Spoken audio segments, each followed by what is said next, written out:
can't let them take my soul. Nah, nah, nah, nah, no. Oh, I can't let them take my soul.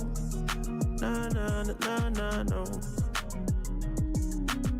See, we was cool right before it hit the fence, but it hit the fan when I got him down at the bench. But I took a break, I had to leave and go get cleansed. God forgive me for all my sins. I can't say these cause my last name ain't Kent. Cooking on the stove, that's the way he paid the rent. Working on the pole, that's the way she paid tuition. Better watch your soul, cause you know they trying to get it. Yeah, yeah. I learned my right from wrong on a song. I let my heart bleed on my sleeve through microphones. I'm trying to right my wrongs by writing out my wrongs. Ran through a check, cause it's hard to live off bread alone. So if you see me slipping, yeah, let me know. Cause it ain't the end of times yet, I know, but it's getting close. Yeah, I need my space to breathe, that's why I be going ghost. I ain't trying to stay up on that wide road, cause I can't let them take my soul. Nah, nah, nah, nah, no. Oh, I can't let them. Just one chance, just one dream, just one love.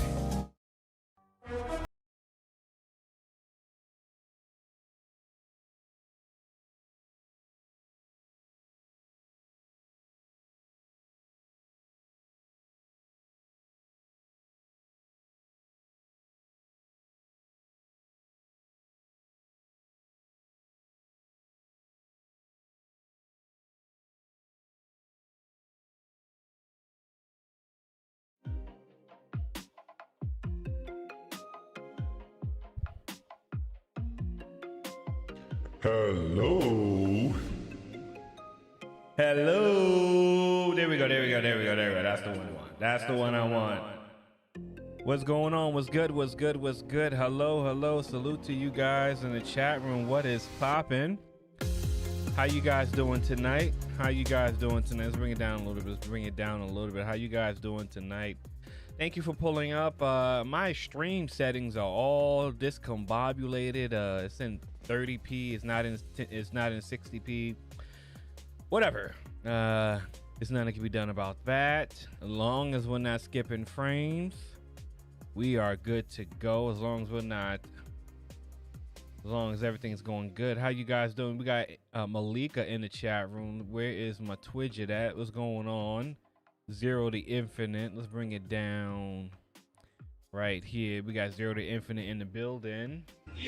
First in the box, we got Malika following closely. Where's my Twidget at? There we go. Shout out to Malika. What's going on? We got Handling Jones Cannon, OG moderator. What's going on, Handling? What's up? What's poppin'? How you guys doing tonight? So tonight, I have two reports.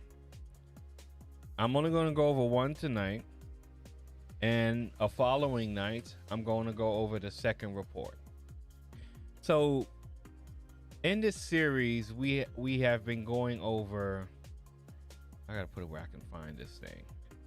In this series, we have been going over the Homeland Security funded Diverting Hate research project, where they are using taxpayer funds, because, you know, the government doesn't make money, they take our money, and they are funding this research into fringe online communities, otherwise known as the Manosphere. And Diverting Hate is a non-profit organization, and we got Gabe A in the building. Shout out to Gabe A. What's going on, Gabe A? Shout out to Gabe A. I checked out your guys' stream before I went live. Salute to you guys talking about the tech. I'm sorry, what was it? Tech events, the black tech events. Yeah. So shout out to Gabe. What's going on? Yeah, so Diverting Hate is a non-profit organization that has been funded by the Department of Homeland Security to do research, conduct research into the misogynistic extremism, the Manosphere, and mainstream social media work. Oh, we got my friend in the building. What's going on? Kim, what's up? Kim, what's up? Work Hard Travel. She is a Not she's married, but she's not a she's a passport girl, but she's married. But shout out to Kim.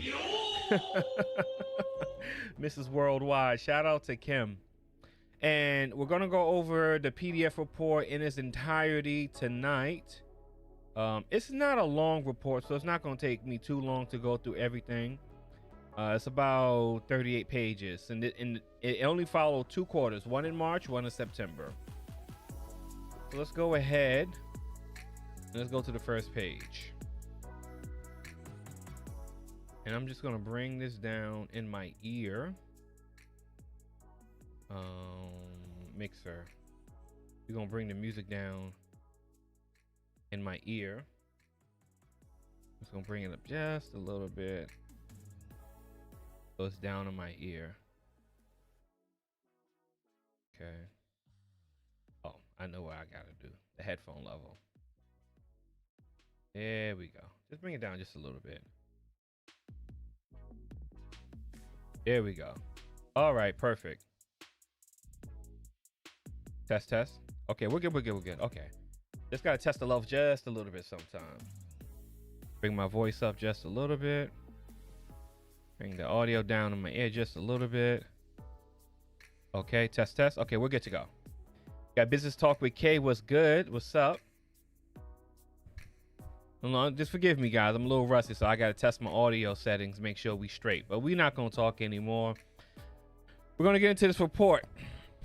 So forgive me, I'm looking at this on my second monitor. So if I'm not, I am looking at the chat, but I'm reading the report. So first page, another report should be released soon. Well, we'll see, because they shut down their website. So I don't know if they're going to continue to publicize these reports, because they shut down the website.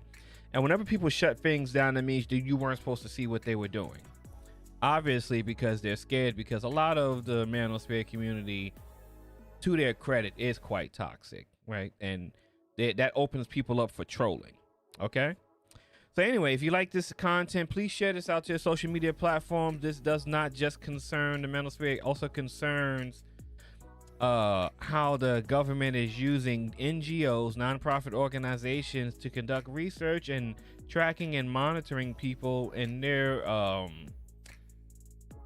in their reach in their communities. So it just doesn't only apply to the Manosphere itself, okay? So definitely helps the channel, helps gets the information out. So I definitely greatly appreciate it if you share this stream out to your social media platforms, so more people can get this ism. shout out to Sirism. So anyway, our Chatman, what's going on? Salute to you. What's going on? First time in the chat room, I believe. Just got off work just in time. Shout out to you. Okay, so diverting hate, misogynistic extremism, the Manosphere, and mainstream social media. Diverting Hate LLC is in partnership with the McCain Institute and the Middlebury College. Okay, table of contents is here. The introduction, why we exist. So to summarize this, the project is to thwart. Let's just read it. Let's just read through it. And I hope you guys can see it. I made it as big as possible on my screen.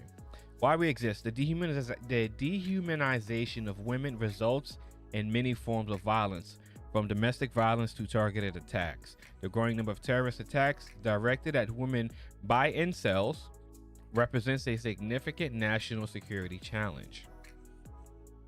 Now, again, the focus of this report, of all of this research, is to target incels and the greater Manosphere as a whole, because with what these researchers are claiming is that it is the Manosphere, I should sound much better now, it is the Manosphere that is radicalizing these incels that can then radicalize them into becoming extremists and even domestic terrorists.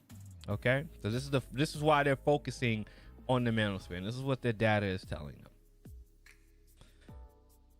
From Isla Vista to Tallahassee, the Tallahassee hot yoga incident, we covered this several times, to the recent guilty verdict of thwarted would-be Ohio State mass killer, male supremacy and misogyny at its worst is fatal. Social media algorithms are amplifying violent misogyny, resulting in the proliferation of dangerous narratives. Diverting Hate was developed to intercept and combat the radicalization of gender-based violence and hatred on these platforms. Diverting Hate exists I remember why I kept it the way it was. Diverting hate exists to create a world where people can be safe from misogyny. Okay, so let's just go into the methodology. This is where we get into their technique of diverting. Using digital advertising, product design, and partnership building, our goal is to create healthier outlets to divert people. Incel and incel adjacent. That's very important words right there. Incel adjacent. You'll hear that incel adjacent is used quite often to classify what content is has the possibility to radicalize incels. Desired outcome: a reduction in the proliferation of hateful, misogynistic behavior on social media platforms. Desired impact: increased safety for women and consequently for men. So we're just going to highlight mapping the manosphere again. So to people who conduct research on these online communities, what they consider to be the manosphere exists is separated into 4 key points, right? It's 4 key points. It's MRA, which is men's rights activists, are people who advocate for men's rights.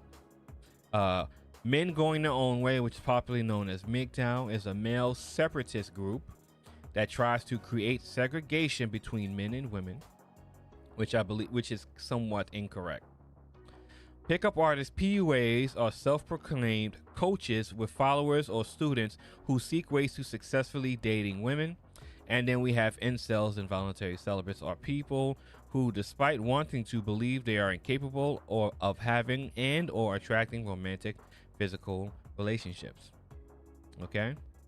So the Manosphere mainstream platforms are classified as TikTok, Twitter, and YouTube. Okay? They left out YouTube, but we know that includes YouTube. So in 2023, an incel case study, the incel response to Mahsa Amini, Muslim cells. Okay, we're gonna skip that. Tom, what's up? Oh shit, Tom, what's going on? It's been a while since I seen you. What's going on, Tom? I think I recognize you. I think I seen you over here before. I think it's been a while since I seen you. What's going on, Tom? Okay, so we're gonna skip past the selective. Okay, so we're gonna skip past this Muslim cell thing. So we're going to go into mapping the manosphere. What is the manosphere? Who participates in it? How do they communicate? This is analyzing language. I'm pretty sure Tony 48219 Asia McGowan case from 2009 was the spark of surveillance. That is a good observation. I'm glad someone honestly admits to that, because that was a very pivotal moment next to the Elliot Rodgers incident as well. It's 2 very pivotal moments. But in this research dates around, this has been ongoing research, but I'm glad you acknowledge it, because I thought about that before I went live about this. Defining the manosphere. So we already know what the definition of the manosphere is. MRAs, MGTOW, PUAs, and incels. We don't need to read all of that. The earliest inception of the manosphere goes all the way back to the year 2000, featuring the meme, the red pill, blue pill meme for the movie The Matrix. Wordplay in early 2000s blogosphere, which described blog networks like Blog Talk Radio on the internet. Groups considered to be part of the manosphere are often misogynistic, anti-feminist, and vocabulary imagery in these subgroups are similar to and often overlap. So what they're saying is the language between MRAs, MGTOW, PUAs, and incel is overlap, because all 4 of these groups use words like beta bucks, alpha fucks, alpha, things like that, right? So language, groups are determined, classifications and groups are determined by the language that is used and how the language is shared between said groups, right? So that's what's important. The language is shared between these groups. So even if you say someone's not an MRA, someone's not a MGTOW, as far as they're concerned, they're all considered manosphere because of the language that is shared and used.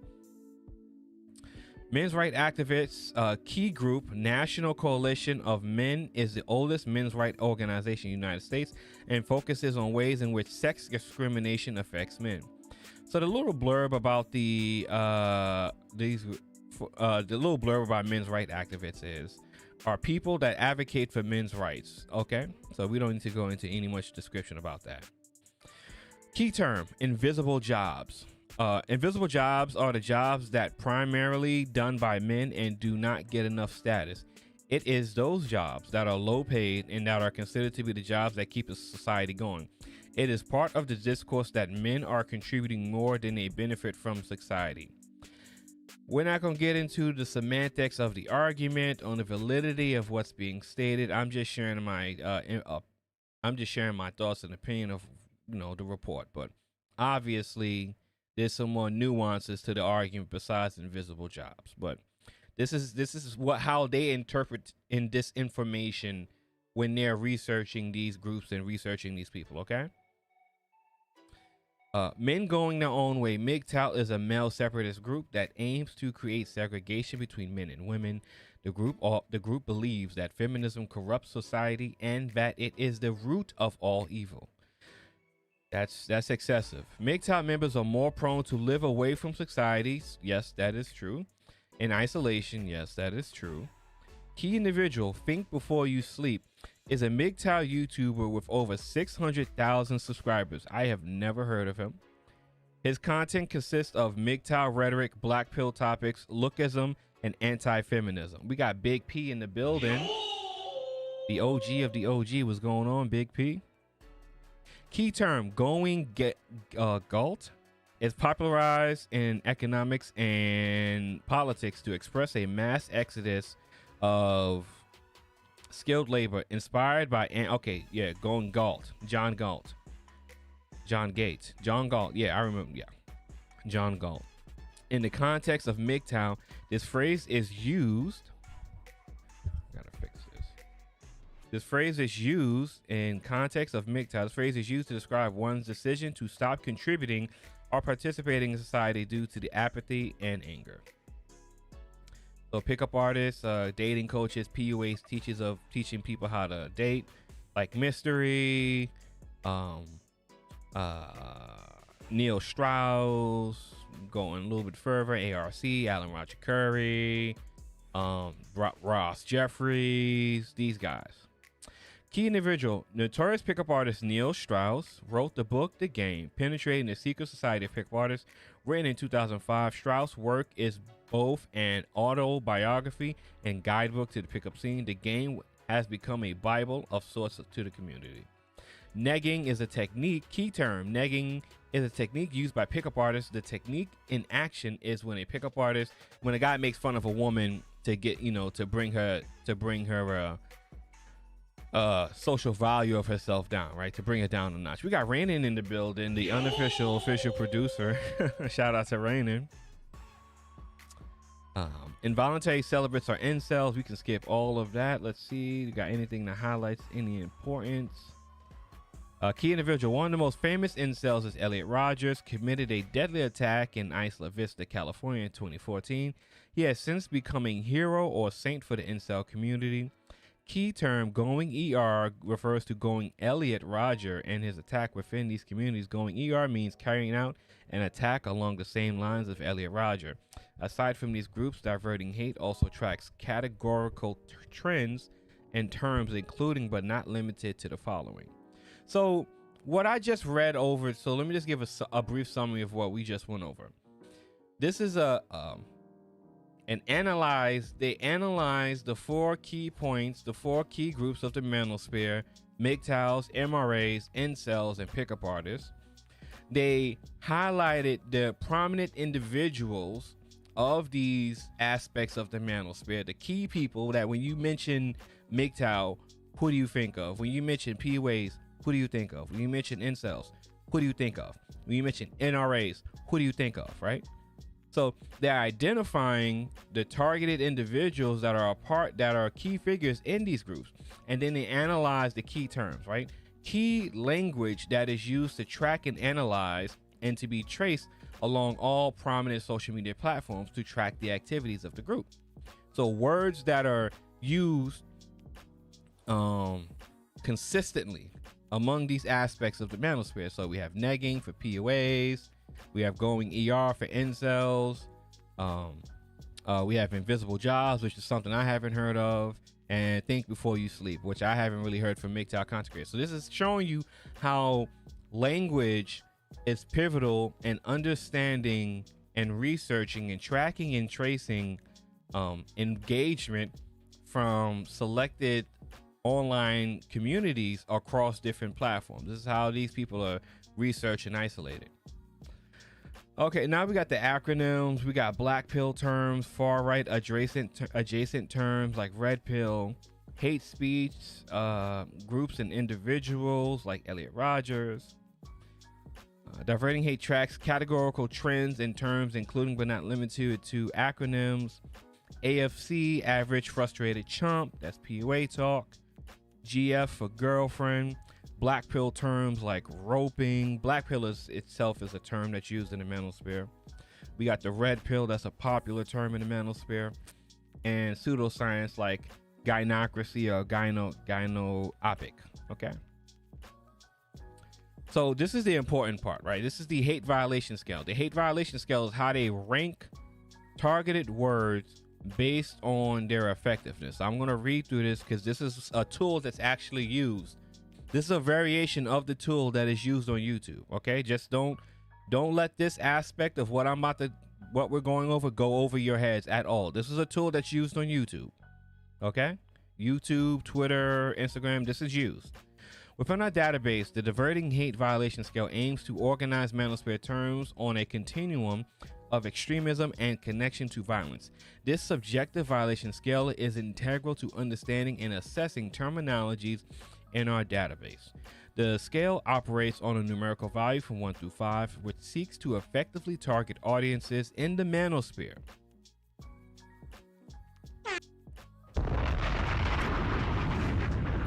And organize extremism of manosphere language for analysis. Each number on the scale represents how likely a term is to violate social media policies, how widespread it is used, and how connected the term is to violent groups, individuals, or events. Words have power. Words are tracked and traced. Words are analyzed. In summary, one is the least violative of the social media policies and is utilized frequently outside of the manosphere. An example of this would be a normie. Yes, normie is used everywhere. Conversely, a term is considered a 5 on the Diverting Hate Violation Scale if it violates majority of the social media policies and is directly connected to violence. One example of a term that received this rating is Day of Retribution. Okay. Which refers to the attack by Elliot Rodger. On the scale's spectrum, terms receive 2, 3, or 4 depending on likelihood to violate policies used in or out of extremist groups and their nexus to violence. Key objectives of the scale: effectively target audiences within the manosphere based on their use of violative terms and identify windows to intervene. Organize extremism of manosphere language for comprehension and analysis. Offer methodology to other practitioners and policy makers, which means policy guidelines on social media platforms that these creators are creating the content. Okay, so let's just go down to the scale. So the scale is 1, the least violative and most widespread term. Normie, while used by incels, isn't exclusive to their community or commonly associated with violence. Slightly more violative, widely known, and a word that can be found more frequently within the manosphere. Gabon, Swedish, a derogatory term for unaccompanied minor refugees. Okay, I don't know why they have that in there. They're adding different countries. Okay. Globina, Spanish, a middle ground of the scale in which a term can be violative per policies, less widespread, and more frequently used in manosphere. This term is used to aim to dehumanize women by comparing them to goblins, thus violating social media policies and comparing people to inanimate objects. Okay. Terms that are level 4, terms that are more likely to violate social media policies and are associated with less direct or targeted violence. True cell defines a person that is deep within the inceldom. True cells claim they have no ability to change their inceldom. and thus subscribe to black pill theories and suicidal ideation and promotion. This term presents an overt violation of social media companies' policies on self-harm, and then we covered their retribution. Now, I'm not getting into the fact that they're using Spanish and Turkish and German. This is a global thing that this is a global research that they're doing. I think it would have been better to just use words that are used in Western society, but whatever. Now, right here, let me see if I can zoom in just a little bit. Perfect. So, sampling of terms. PSL, I have no idea what that means. While these forums do not adhere to the websites are grouped together. Violation scale, PSL, acronym for the following websites: Lookism, Slut Hate, okay, True Cell, Globina, Neat, that's Japanese. For not in employment, education, or training, that's a term used for Japanese people, shut-ins. Okay, they're losing me here because they're using a lot of words. Monkey branch compares to women to a non-human entity. Compares for the next relationship, monkey branch. Yes, okay, there we go. Now we have something. Monkey branch is a word that's used a lot in MGTOW channels. It really is.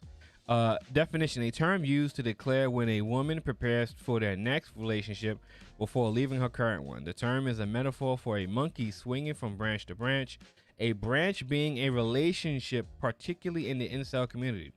This term asserts that women look for a partner higher on the social hierarchy, hypergamy. Violation scale 5. Rationale: monkey branch compares women to a non-human entity, which violates social media companies' policies of hate speech, harassment, and bullying. The term is also used frequently within incel forums, considered the group closest to normalizing and promoting violence against women. Okay, so let me just stop right here. Let me show you how important this part right here is, okay? This monkey branch term, this word, is used a lot in MGTOW channels when talking about relationships, female relationships, and their concept of leaving one guy going to the next, which follows up with hypergamy, okay? Yes, that word is used so widely, but you have to understand that these people, this research group, is saying that this word with their tool would rate a violation scale of 5. So you didn't have to assume that same rating in a different way with a different action behind it would apply to other mainstream social media platforms like Twitter, TikTok, YouTube, Facebook, and Instagram. Now, I don't want to go into the deep dive. I want to show you some things now. So they got PUA hate, slut hate, lookism. These are old sites. A popular black YouTuber that people know of, Solomon Jones, Solo TV 84, I believe, was a member of PUA hate long time ago. All of these sites have been shut down. PUA hate's popular pages, Shitty Advice and Bash the Scene, mostly garnered conversations around self-help and how men can improve their looks. Bash the Scene was a place where men discussed their run-ins with PUA and how they were scanned by so-called experts in dating. For years, PUA hate was a place where men could discuss their hatred of PUA while having conversations with men who wanted to better themselves. The site was eventually shut down because Elliot Rogers was discovered to have frequently used it. Stop the show right here. Stop the show. Stop.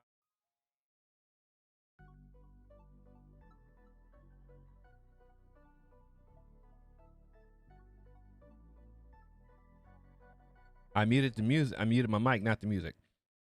Now, when I was on Super Slide channel last week, we discussed the Black Avenger website, FS Avenger, Black Avenger website.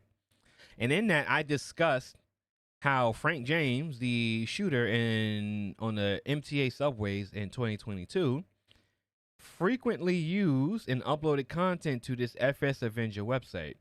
Following the terrorist incident that he caused on the train, The website Black Avenger, FS Avenger, was shut down by the feds. When they link these extremists and these domestic terrorists, which is what they're being classified as, when they link these extremists and domestic terrorists to a group or a single website where they gathered their terroristic or their extremist ideologies, they deem that website a threat, and that website will consequently be shut down. And then that group where they come from will become targeted for further investigation and research to prevent future incidents like the Elliot Rodgers thing and like the Frank James thing. So don't let that part go over your head. While these sites did not have as much traffic as their predecessor, they remained a place for a loosely knit PUA hate community to congregate. Today, PUA hate community exists on looksmax.org, which is a terminology for incels, which garners over 15,000 members who adhere to the ideologies of its precursor, PUAhate.com. This is a screen capture of looksmac.org. The PSL case as a case study of incels is particularly interesting because it highlights a sect of the Manosphere that originally began as a place for men to learn and gain skills for dating, as well as enhancing their looks for the objective of better attracting romantic relationships. PSL forums now, however, use common incel language that is both misogynistic and self-harming. The Manosphere on mainstream TikTok and Twitter. This is where we get to naming names. Okay? This is where we get to naming names. With over 1 billion users every month, TikTok is one of the largest social media networks on the planet. Okay, we don't need to get into all that. As of 2021, the platform banned common rallying hashtags incel, blackpill, and femoid. Members of the Manosphere quickly learned to bypass these policies with small edits such as removing or changing letters. The masking of these terms turns moderation into a whack-a-mole situation for policy teams. However, understanding how these masking techniques work enables moderators and policymakers to keep up with constantly evolving language. Here's a screenshot of what comes up when you look up black pill on TikTok. Now, in the case of the black pill, common hashtags and search words are black pill, red pill, and each result in content that upholds the definition of the black pill. Figure 3. Another example is related to Andrew Tate, a notorious misogynist that has been extensively reported on over the past year. Like Black Pill, TikTok banned much of Andrew Tate's content because of Tate's hateful rhetoric towards women. Despite TikTok's efforts, new hashtags and search words have appeared. Instead of writing Tate, hashtags like Tatty appeared instead of Top G, one of Tate's nicknames. Users modified to Tops G. Masking of these terms indicate two takeaways. This community is persistent in desiring to use and share their language, and moderators are seriously challenged at effectively removing harmful technology. This construct, this research, this apparatus that is a continuing machine. This is about language. This is the importance of language. This is why language is so important, which is why the ability to control language, to control the flow of language is so important. That's why words are banned. That's why words are outlawed, because they want to be able to control the language how they see fit. And when you combat by taking the control away from them, they'll deem that harmful and hateful. That is how this government apparatus, research nonprofit apparatus works. It's about controlling the language, controlling the flow of the narrative through controlling the language. Don't let that go over your head. That is very important. So we're not going to get into all the definition of these terms. Dark misogynistic humor. These are incels that post like really dark videos. I've never seen this before. Pretty much just imagine we went on a bowling date and I just threw the ball at your head and you just effing. Imagine we went on a go-karting date and I ran over your body and I ran over your body over and over until you look like roadkill. That's a black guy now. Imagine we went on a gym date and you failed a rep while benching and I just laugh at you while the bar is crushing you and you just die. LOL. This is called the dark misogynistic humor trend in 2020 and 2022. And I didn't know about this because I don't use TikTok. It's pretty much imagine we and the girlfriend acting up. Okay, so this is a flip of the girlfriend acting up meme, and they just made it all dark and gloomy and shit. We're gonna skip past that. So then we got the imagine we trend. The imagine we viral trend begins with a fictitious date, seemingly harmless setting that quickly turns fatal in the end. Content creators, almost exclusively men, paint a romantic picture of going out and then brutally and violently women. The murder are usually described brutally and explicitly. Okay. The massive viewership these creators garnered in this trend is highly concerning. The top users of this trend have a wide range of followers from 140K to one verified user with over 3.3 million. That is fucking insane. That is very problematic. Yes, that is. That is, yeah. Defenders of the trend have claimed that the examples were too far-fetched to be taken seriously. Evidence of violence against women through the normalization of misogynist humor tells a very different story. Below are examples from the trend paired with real-world examples of suggested violence against women.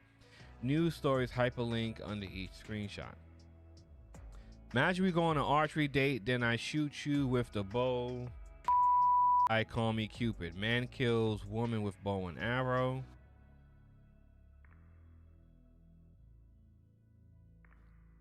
Let's see. Oh, shit. Okay, we can read this story. So this is a story that's linked to this report.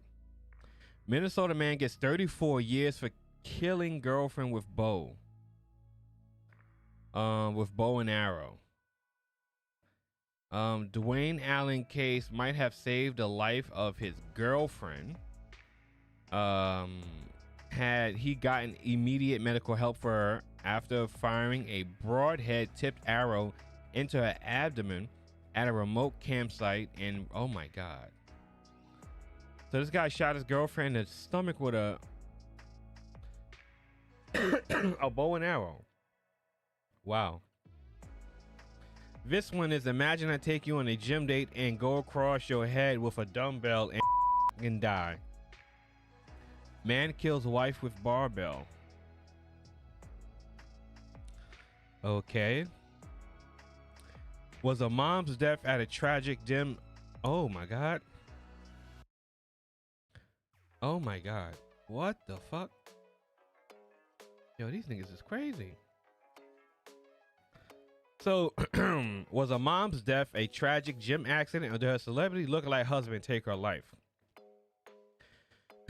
When Lisa, 36 mom, was found lying on a weight bench with her throat crushed under a heavy barbell weight, it looked like a tragic accident. But investigators would soon turn their attention to her husband Scott, a one-time Jean-Claude Van Damme lookalike, turned roofing contractor. So let's just skip past this. But Lisa's abruptly ended on morning. We tell the rest that shortly before moon he returned. My wife had an accident at home, he said, later describing her as blue and not breathing. Oh my God. She was purpley and totally blue. There were no puzzling signs as well as a couple. Okay. That's reference to the two stories that they're linking to this crazy shit. Imagine we trend continued. Imagine we went on a bowling date. Man attempts to woman with a bowling ball. Man poisons wife. Man assaults woman with pool cue. Man wife and daughter with an axe. Oh my God.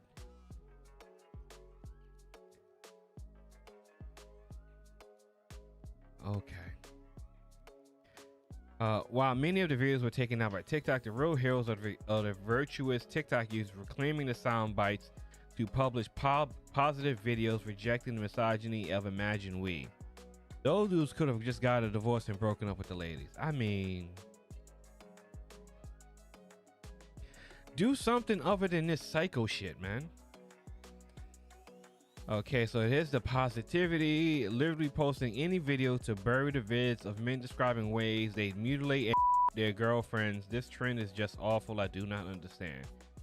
This trend is weird and as fuck. I truly wonder every day how women are actually straight. Okay, all right, whatever.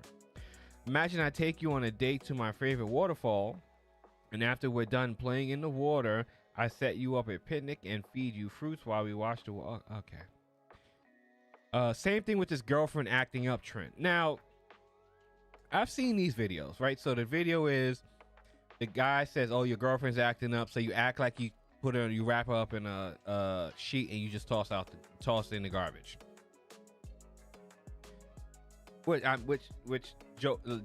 Jokingly, I have considered at times with past girlfriends. Just, but anyway.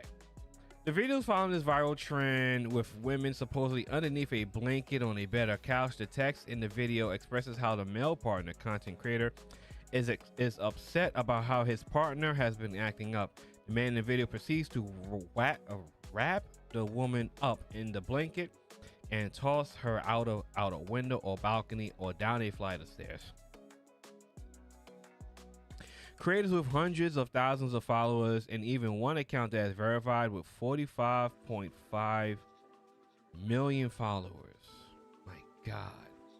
Participated in this trend. Viewers ask themselves why this is funny. Is the joke that women are behaving irrationally and deserve to be punished? Is the joke that women are like trash that can be thrown away? Is the joke that men are violent? When we break this down, this trend, we can see that no matter where the punchline lies, it promotes violence against women. Now, oh, okay. Oh, shout out to Sly for the Cash App. My bad, I didn't even see it. I'm just now seeing that. Shout out to the Sly for the Cash App. If you want to support the channel, the information is in the description box below. I do support the Cash Apping, the cashy apping. Sorry, I just got super distracted just now. Give me 1 second, guys.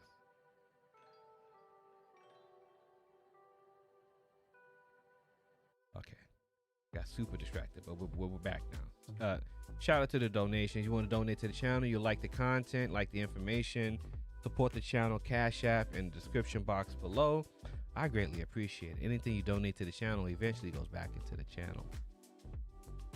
Is the joke that women are behaving? Okay, a reality for many women in an abusive relationship is the risk that saying or doing something in the wrong way can result in grave consequences. Okay, all right.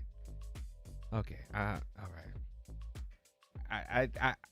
I have to be careful sometimes. Sometimes this stuff is a bit of an exaggeration in general. I just have to be careful when commenting on these things because I don't want people to think that I sympathize with this, but sometimes it's a little bit excessive. But like I said, I'm not really trying to get too involved with the politics of the content. I just want to go through the report and share the information. I'll share my thoughts and opinions as I go through the report, though, to the best of my ability.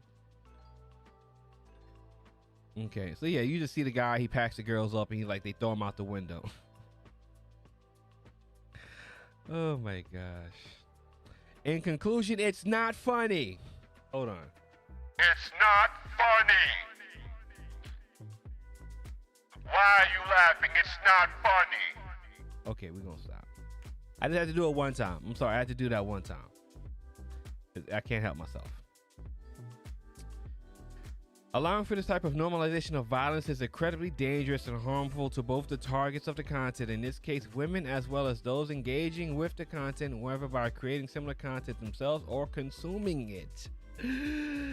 According to the pyramid of discrimination and violence, blah, blah, blah. Let's just go to the pyramid. We don't have to read that. So we got at top, physical expression, verbal expression, making sexual jokes. That's pretty fucking high, though. Too many stupid trends. Yeah, the trends are real dumb, too. TikTok is a shithole. But hey, listen, TikTok is funded by the CCP, so what can you expect, huh? Don't let that go over your head, too, now. TikTok is funded by the CCP. Don't let that go over your head. Sexual harassment, making sexual jokes. I think sexual jokes is a bit too high. Cultural microaggressions. We're going into this woke. From here down, we're kind of going into that woke PC culture type area around here. This was done around 2012. This is when this stuff kind of started to happen with controlling the language in this PC culture stuff. Cultural microaggressions. Microaggressions can be a myriad of things, okay? Microaggressions can be a myriad of things. So I don't get caught up on microaggressions.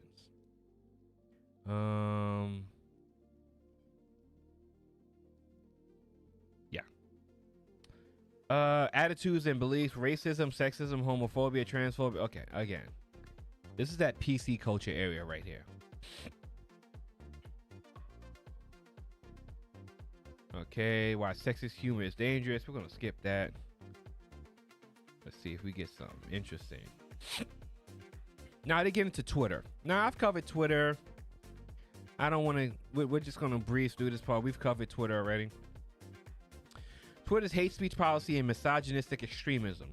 Misogynistic hate speech is a growing national security concern in the United States and around the globe. In March 2022, the NTAC, National Threat Assessment Center, we covered that report here, highlighted the role misogyny plays in motivating individuals to commit mass violence. In September 2022, the Organization for Security and Cooperation in Europe similarly noted the overlap between misogynistic extremist attitudes and attitudes which support violent extremism and radicalization and lead to terrorism. Please do not let that part go over your head. Do not let that go over your head. That is not the part, that line is not the line that you just let go over here. Let me go ahead, let me read it again.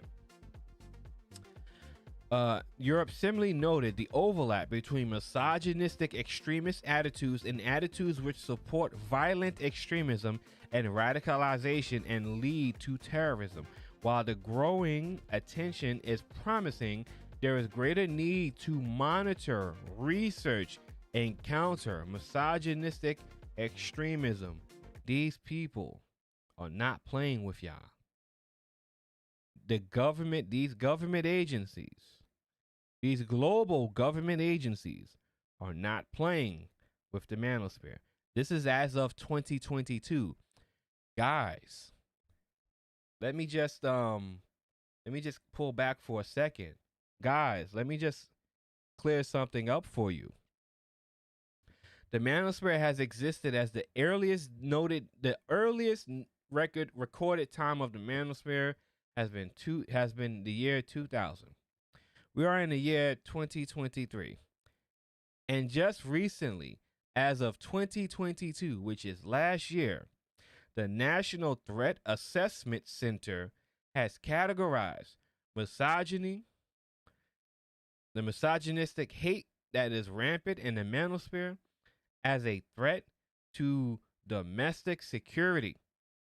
And that is in collaboration with the Organization and Security and Cooperation in Europe. That is Western countries that are using their resources and tax dollars to research and look into the link and connection between misogynistic extremist attitudes and attitudes which support violent extremism and radicalization that lead to terrorism. They're continuing to monitor, research, and counter misogynistic extremism as a whole. They're researching the link between misogynistic hate on social media platforms from content creators, how that translates to the real world with extremist violence from misogynistic hate groups and individuals like incels that carried out these acts based on the content they were consuming that led to them to be radicalized from the internet, and that result comes to the real world. Okay? I'm not making this up. Regardless of what this report says, you can read the National Threat Assessment Center report that I've covered on my channel, and you can find that at the Department of Homeland Security website.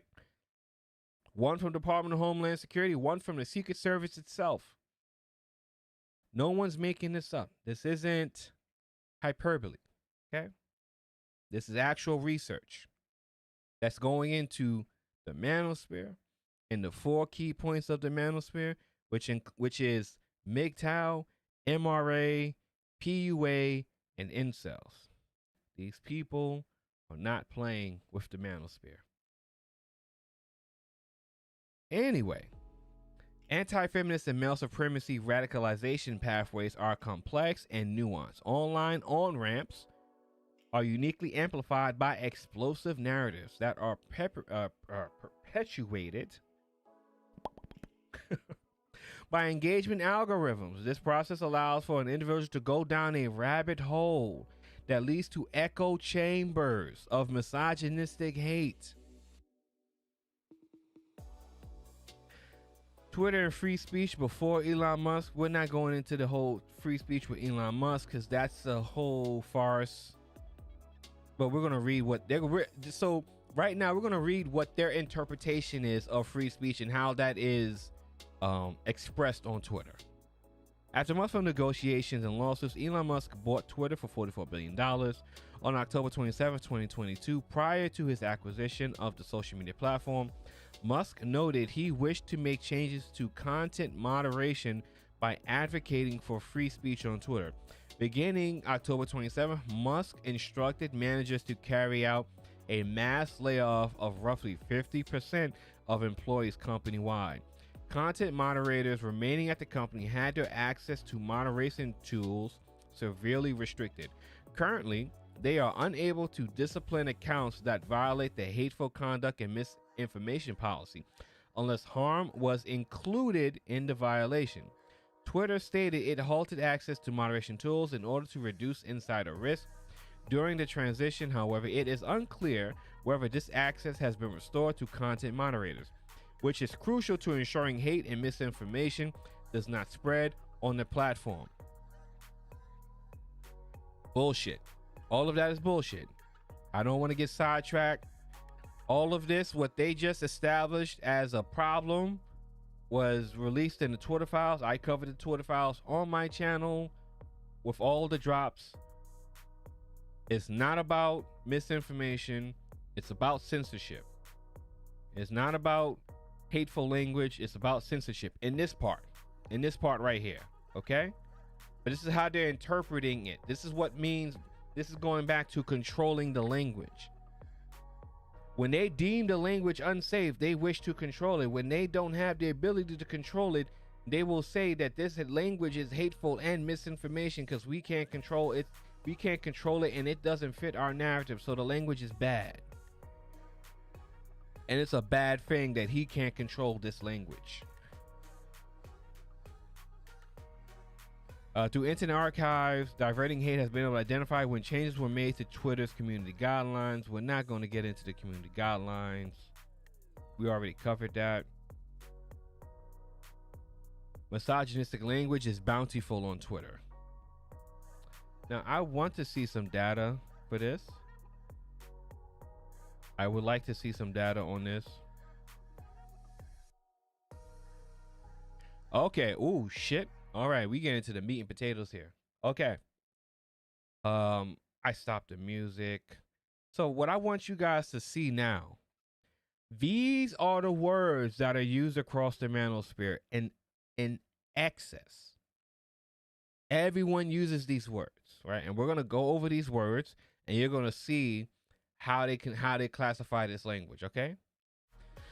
Misogynistic language is bountiful on Twitter. Misogynistic language is not new to Twitter. The language used within the manosphere varies greatly, ranging from co-opting everyday mainstream language to spreading very concerning coded language that is derogatory toward women. These are just some of the few words our team has identified as some of the more concerning language within the Twitter manosphere. The 666 rule argues that women look for a man who is at least 6 feet tall, have a 6-figure income, and have a 6-inch. The incel community labels men who have all three plus 6-pack abs as an alpha male. Men with 2 to 3 as a beta male, and men with just 1 as a doom and permanent incelhood. AWOLT, Black Beta Rebellion, Femoids, Black Pill, Bitch Shield, Global Homo, Hypergamy,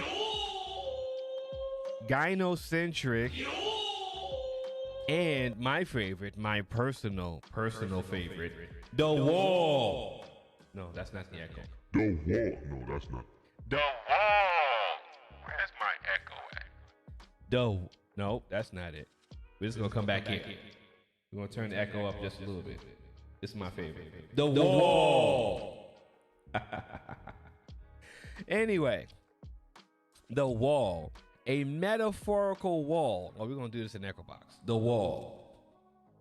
A metaphorical wall that indicates a woman begins to look bad once she starts to visibly age. It is common in anti-women narratives, especially in narratives about older women being able to find suitors. The Wall is undefeated. Ha ha ha. The wall is undefeated. Hypergamy, used to describe the act of women marrying men of higher socioeconomic status. Individuals in manosphere use hypergamy to justify hate against women. Okay. Distinguish the difference between gender and misogyny, providing definitions. If Twitter regains trust and safety efforts in team, here are our recommendations. What? PG. What's good? Twitter identifies. Okay, so this is what they recommend for Twitter. All right. Now I don't even give a fuck about what they think Twitter should. Let's see. Distinguish the difference between gender and misogyny, providing definitions for both and all other categories named in hate conduct policy. Twitter identifies protected categories, which includes gender and gender identity. However, as stated in the OSEC report, gender is often conflated with women, but gender is much broader than that. Shots fired! Get out of here. Therefore, it is essential that Twitter's hateful conduct policy include misogynistic hate and provide definitions to underscore how hatred for women is its own form of supremacy. Get out of here. Get out of here, man. Shit, I'm saying. Beyond misogynistic hate, Twitter's policy would be more powerful and clearer to enforce if all categories identified clear definitions. Get out of here. Get out of here, man. Shit, I'm saying. 2. Identify language commonly used in the manosphere related hate groups in order to identify tweets that should be downranked, ineligible for amplification, and excluded in promotional emails. Groups and individuals in the manosphere use a coded language to express their misogynistic beliefs. This necessitates an extra step in identifying what language is contributing to dangerous content.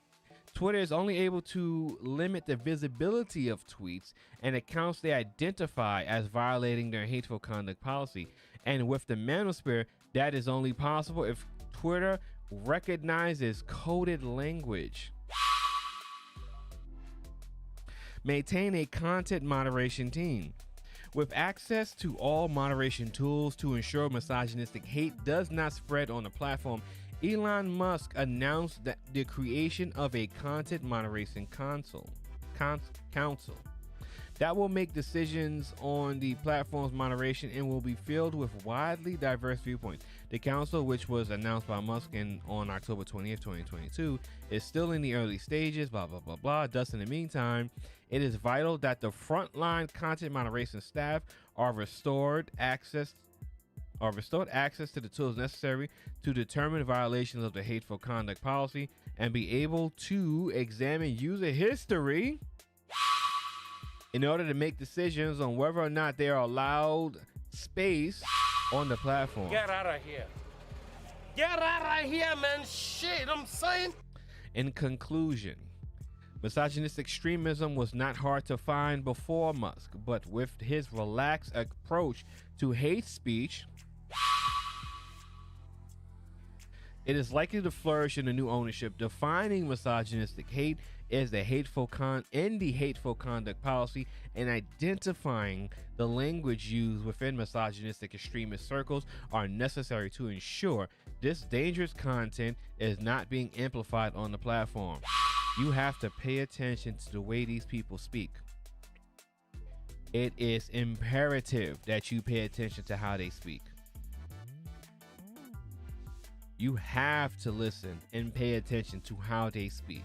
The way they paint pictures with words, the way they build narratives with language is important. It is part of their playbook.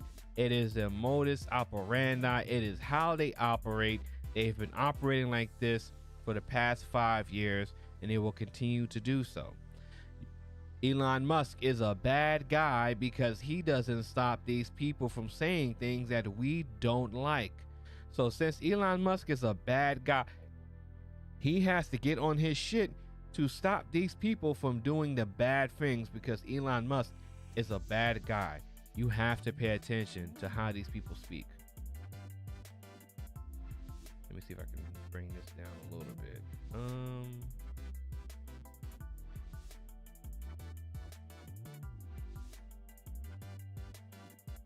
Yeah. Here we got a little light here.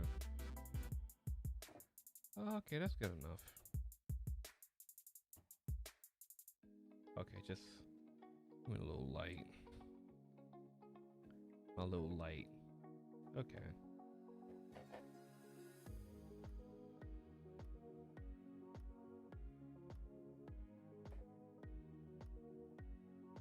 Okay, just a little. Let me see how that look. We got the little light here. Just trying to see where it looks best. Right here. Or right there. Okay, I'll play with that later. Sorry, guys. Okay. Yes, Jeez is right. Jeez is right. Okay. Understanding users and language overlap, a mini network analysis of the Manosphere. Now, this is the data.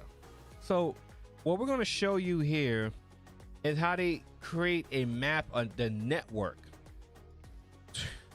to analyze the effects of the Manosphere on Twitter. Pay attention to the focus on Twitter now.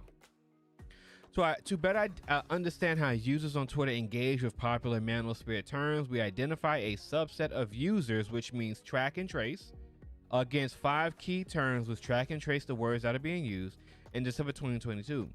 Through exploratory social network analysis, we expanded our knowledge in how users interact with some of the most violative terms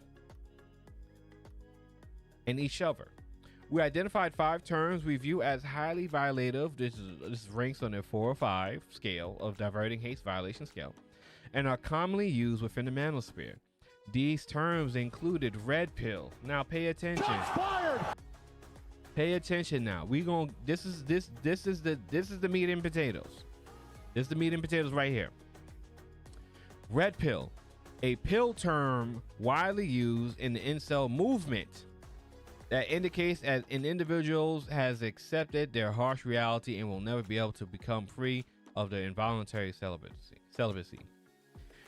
Red pill has exposed many truths about women, and I am a woman. It has exposed the truth about how many women live in true delusion and are poisoned by feminism. It's not women's fault that they are brainwashed, but it makes it hard for me to take women seriously. That is a quote probably from Pearly Things.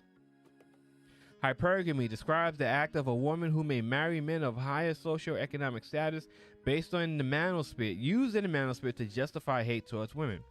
If your hashtag woman doesn't want to be your priority, she wants a situationship, not a relationship. She's not yours, just waiting for better. Drop her today. MGTOW, an online movement that encourages men to not interact with women and go their own way, viewed by incels as coping incels. Harassment is a gendered issue because women emphasis is on non-institutional discrimination around what men want from women, sex. Yet they ignore the real institutional discriminations that force men to give women that women want what women want from men. Okay, ooh, that shit was a tongue twister. Anyway, beta bucks, alpha fucks, which is, I know that from ARC, describes a man that is in a romantic relationship based on their support, typically financial, of a woman. The female dating strategy is dualistic. Women use weak, shy guys for resources but have sex with assertive, dominant men. Remember, alpha fucks, beta bucks. Gynocentric. Now, gynocentric is the term that it gets widely used. I hear that shit every day. My first introduction into the manosphere conversation language was being inundated with hypergamy and gynocentric and gynocracy. I've also been called a member of the gynocracy.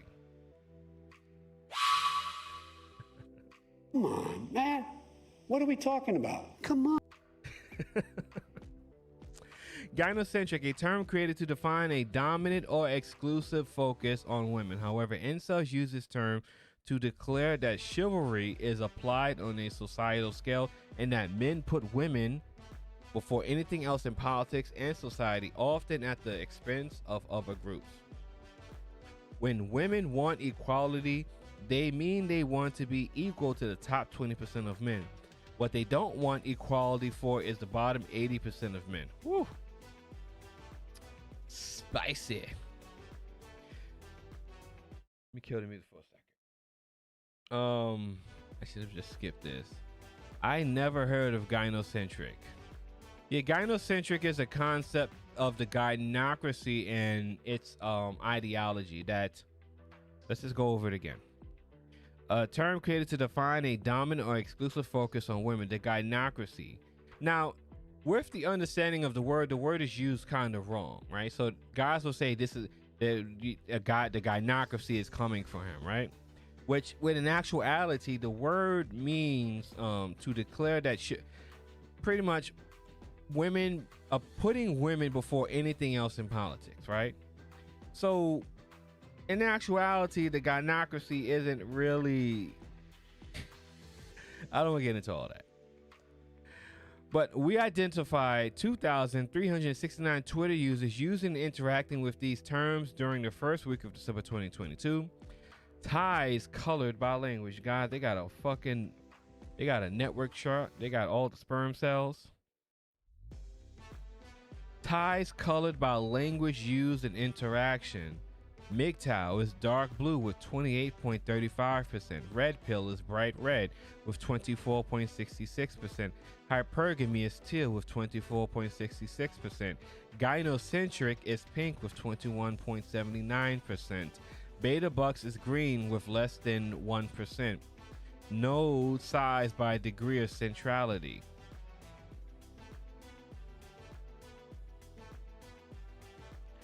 I'm just gonna leave this page up here for a quick second, so you guys, users on Twitter and misogynistic language, use 2,369 users, 3,000 ties. So to make it make sense for people that ain't really understand all this data shit, they pretty much created a graph. What's the word mockingbird? The word was going on Conspiracy University. The word is to observe and report. So for people that don't understand all this data chicanery, pretty much what they did is they created a node that showed the percentage of connectivity between the language and how prominent it is. So looking at this, the most prominent language is used is MGTOW, which in real world observation is true, right? When you come across most Manosphere content creators, they are MGTOW facing creators. Now they may say they're just red pill. They may say that, you know, they may be a dating coach, but the majority of content that you'll come across that is labeled or classified as Manosphere will be front-facing MGTOW type content. It could be just up there high-level MGTOW content, go in the woods, don't be bothered by women, or low-level MGTOW content. We're just talking about these women. It's very important to understand what all of this is. This is about language. This is about words. This is about language, words, how the language connects to people, how these words are used to express their extremist ideations. It is about the language, it is about the words, and it's about tracking and tracing people that are using the words and are using the language and are sharing the language and are spreading the language.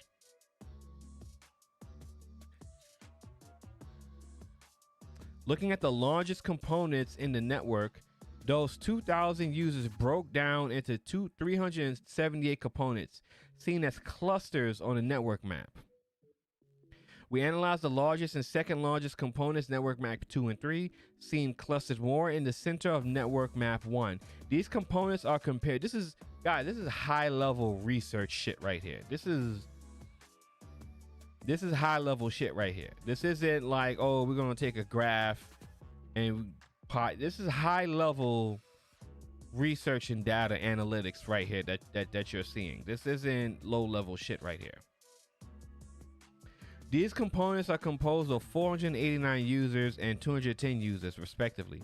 Ties between these users and their content, violative term usage, tying the content and the words between the two nodes indicates how connected they are across the Twitter manosphere.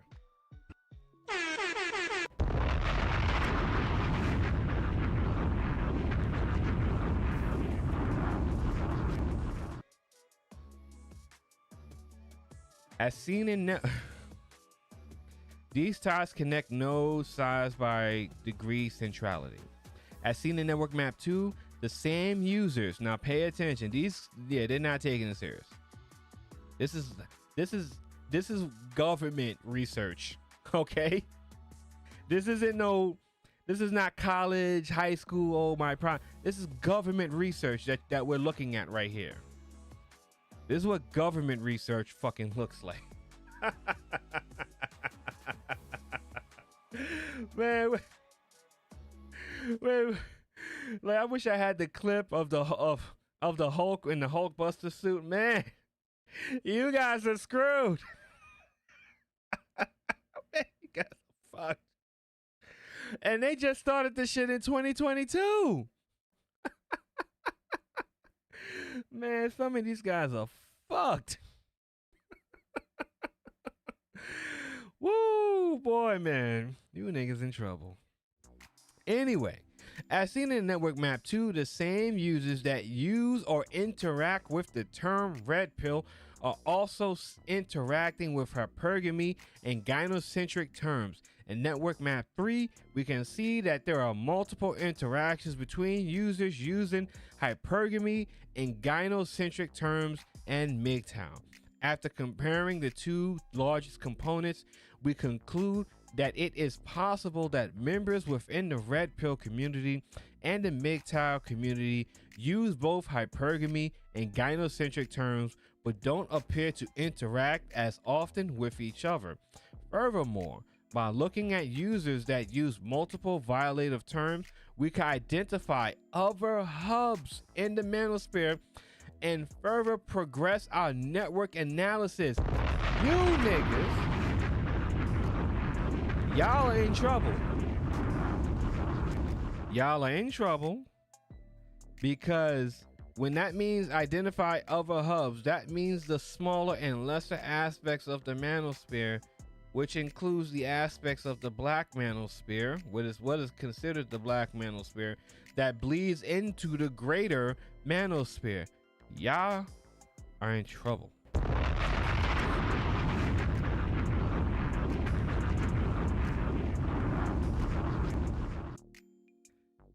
They are just outlining how they're tracking the words and the terms between multiple hubs of the manosphere, greater and smaller. There will be no separation. There will only be tracing and tracking based on the words and language that is used. And I just want to remind you again, this is research that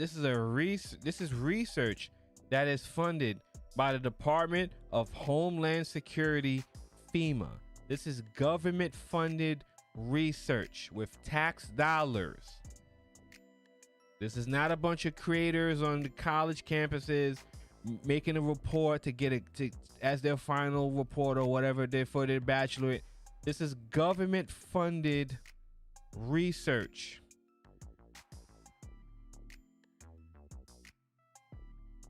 And it just started in 2022. Continuation of social network analysis SNA of the manosphere. In December, we began using traditional SNA metrics to measure where on the spectrum of misogynistic extremism these Twitter accounts are. At first, we tested a scale-free network approach, Barabasi et al. 2009, which assumes that most central actors and subgroups can define how others in the subgroup act.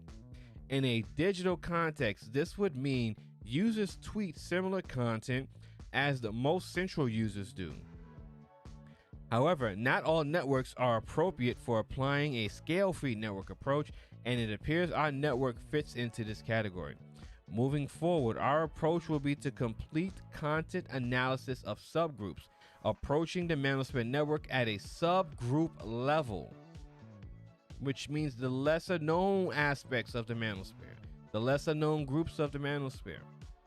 Rather than analyzing individual accounts, will more effectively help us design target audiences for future diversion campaigns.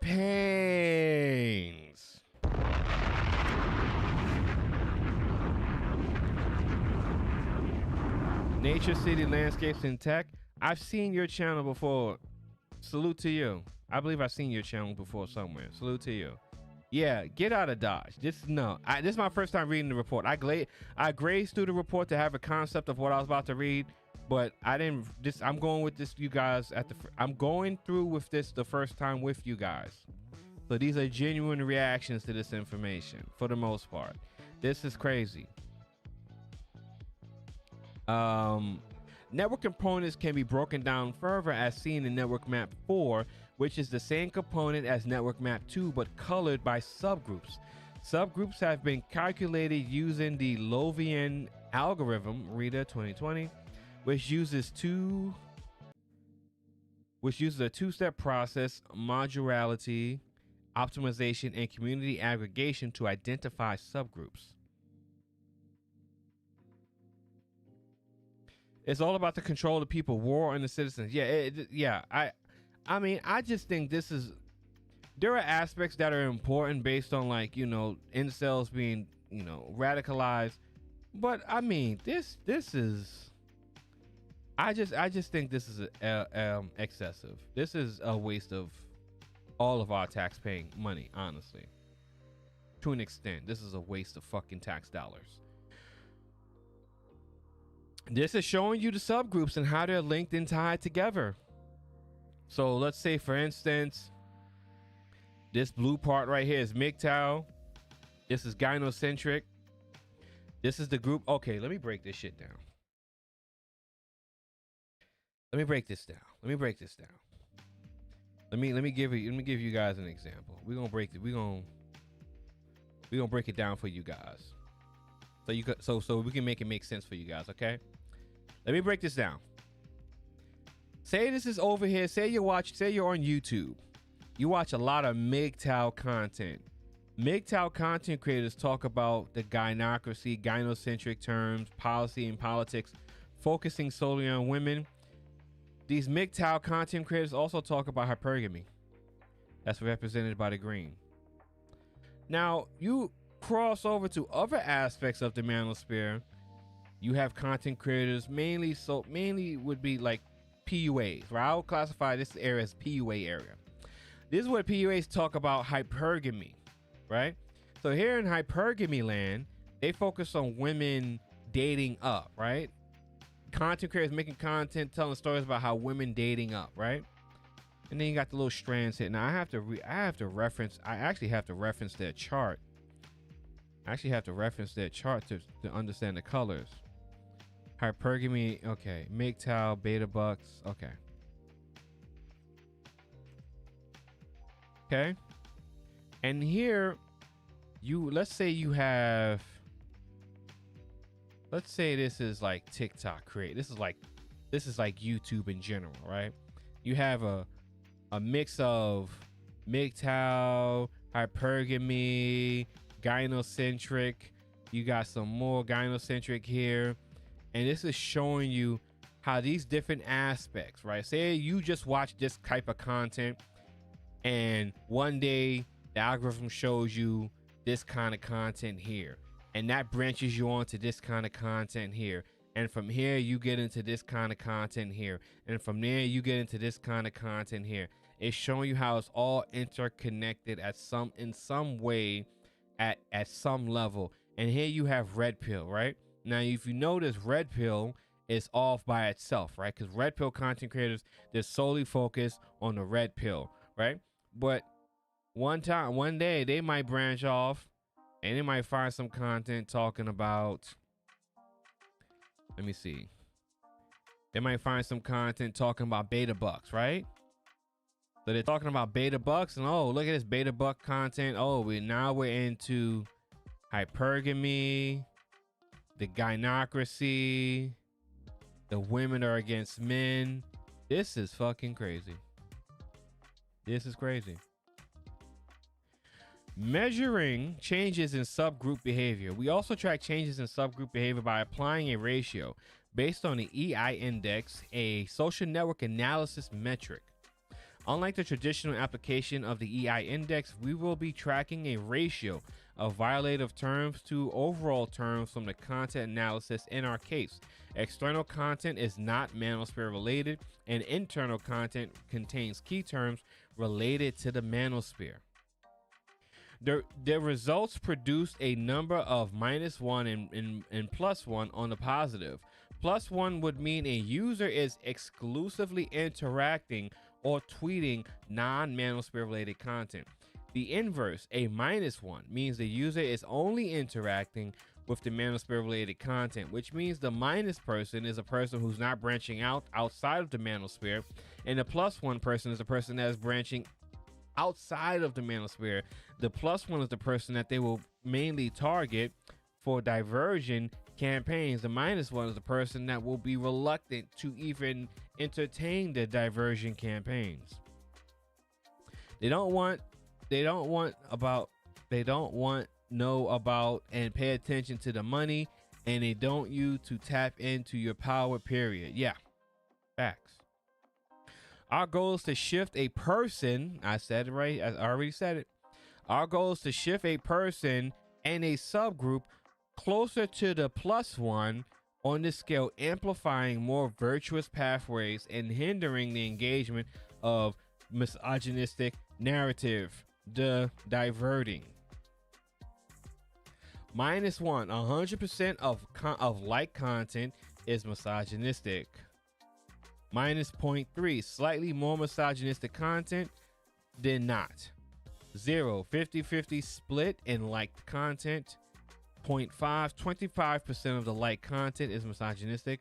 +1, 100% of the content liked is not misogynistic. This is how they track and trace people. This is how they track and trace people to determine the targeted efforts of diversion.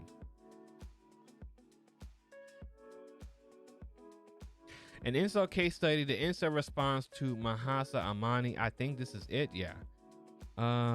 Death of Kurdish Iranian women. So now they get into the global aspect of the manosphere, right? This is the global aspect of the manosphere. I kind of do want to skip through this. I don't want to get, that's contextualizing the death of international author. Iran endured this intense. Okay, yeah, let's talk about Iran. They're not gonna win it with Iran. They're not getting in. Iran is not gonna do what they want. Iran sell, Islam max, Muslim sell. Okay, we're gonna skip that. We're gonna leave them peoples alone. I don't mess with the Muslim stuff. I leave that shit alone. I mind my business with that shit. I'm not getting into that.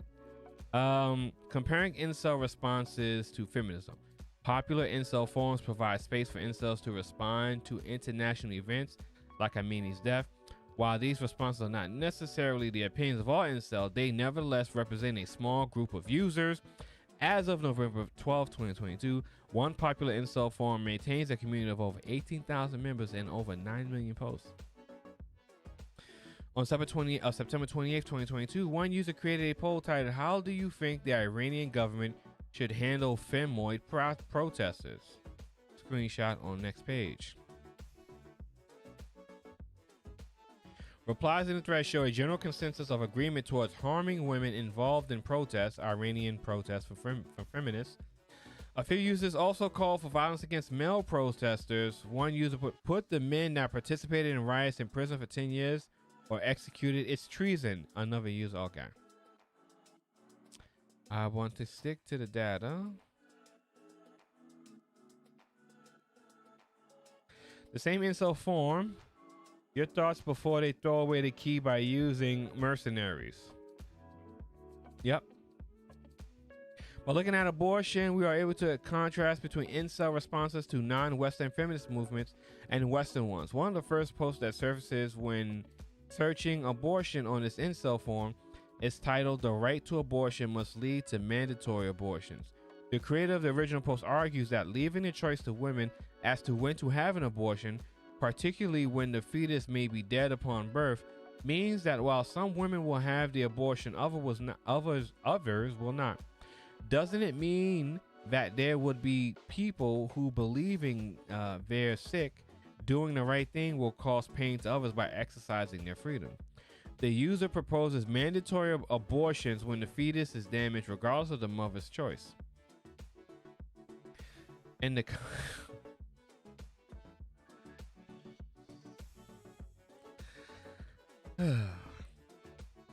in the context of modern socio-political debates surrounding abortions, mandatory abortions seem to be paradoxical, as conversations around abortion are typically framed as a culture war between femoids and chads,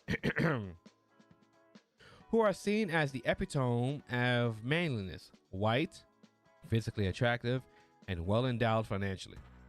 By making abortions mandatory, women's right to choose is once again eliminated, and thus equivalent to removing the right to abortions in general. One user describes abortion as a human sacrifice ritual. where the most defenseless victim conceivable, an unborn child, is willfully murdered by the very person most spiritually bound to love and protect them, their own mother.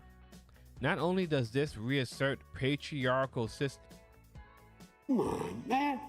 What are we talking about? Come on, man. Come on, man.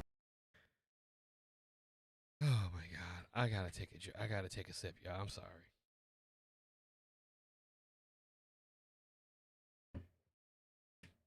Oh my God. Not only does this reassert patriarchal systems whereby women should behave as mothers, but it also ignores why women obtain abortions in the first place. Users on the same thread claim that women want the right to abortion so that they can sleep around without worrying about conception. Man, this is just, listen, this is just a get to the chopper kind of conversation. I'm just reading through the shit. That's all I'm doing. This is literally a get to the chopper kind of conversation. But you gonna be either a bad guy or a bad girl and a bad girl in my Razor Ramon voice. It is common to see slut shaming on incel forums as well as outside of these forums. The double standard. Are you drinking on the job? So you have a yes, ma'am. Yes, ma'am. You got a drink to read through this shit, Rainin'?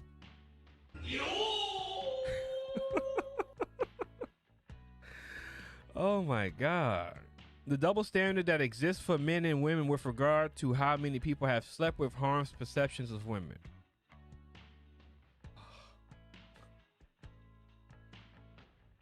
Oh my God. That shit is so tired, man. That shit made me yawn. One user argues that because men have to work in order to have sex with women, sex is a reward. For women, sex is not a reward because all women can and frequently do get sex as soon as they demand it. It demanded through dating apps, parties, and social gathering. This logic places the male experience on a pedestal compared to women's experiences. Interestingly, there is a similarity between incel responses to Western policy. This is so crazy because this is not an incel conversation. This is what's so crazy about this research and how they're comparing the manosphere to incels and linking this linking factor for the manosphere is incels, because this is not an incel conversation. That is why the language is, when you have these conversations talking about women, you are called an incel. This is not an incel conversation.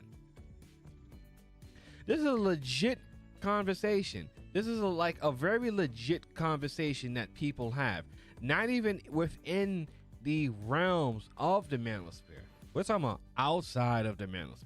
We're just talking about black men and black women, men and women, white men, Asian men, Spanish men. People of all races and nationalities and colors are having this conversation because people have a difference of opinion on this.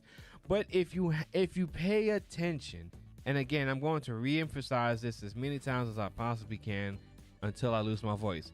You have to pay attention to the framework of how the language and the narrative is being presented to you. That is the most important part of when you see information like this. You have to pay attention to the language, the narrative, and how it is being framed. The framing of this is men who have adverse opinions on quote unquote female nature are male incels.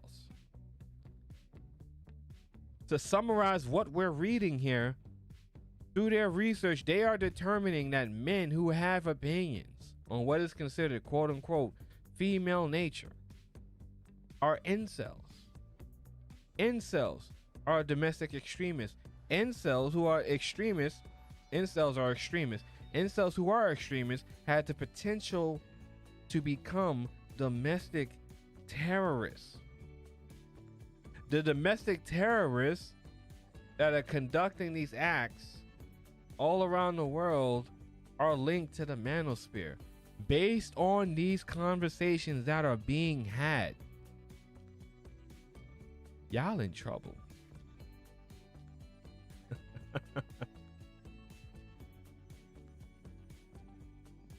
Y'all in trouble. Don't relapse. Stay strong. Don't relapse. Y'all in trouble. This logic places the male experience on a pedestal compared to women's experiences. Interestingly, there is a similarity between incel responses to Western policies on abortion and Iranian feminist protests. In both instances, I don't know. This sounds like a straw man to me. This sounds like they're conflating. Matter of fact, they're conflating the two things. I'm going to call foul on this aspect because what the Iranian women protest is real patriarchy. That's real fucking patriarchy that they deal with in the Muslim world. That's real patriarchy. What we have here in the Western society is not real patriarchy. Like, women can do what they want, and they often do what they want without repercussions, without any resistance. Yes, there are times where women are assaulted and they lose their lives. And the people that do that, they often go to jail. But there are no systems that okay, anyway.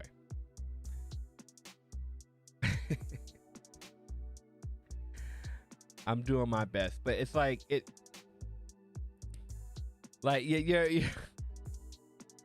you're it's very disingenuous. That's all I'm gonna say. It's very disingenuous. Very disingenuous. And they're conflating two things that are opposite spectrums of what the issues are. In both instances, women are seen as behaving as whores in what is sometimes called a whore revolution. Based on some posts on popular incel forum, incels believe women want abortion so that they continue to have sex with men without the consequences of pregnancy.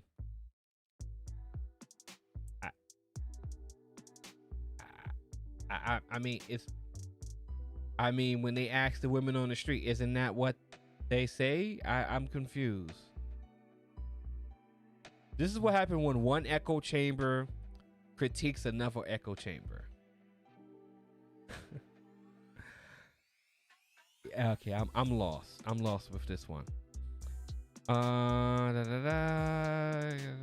Women want abortion. They can have sex with pregnancy.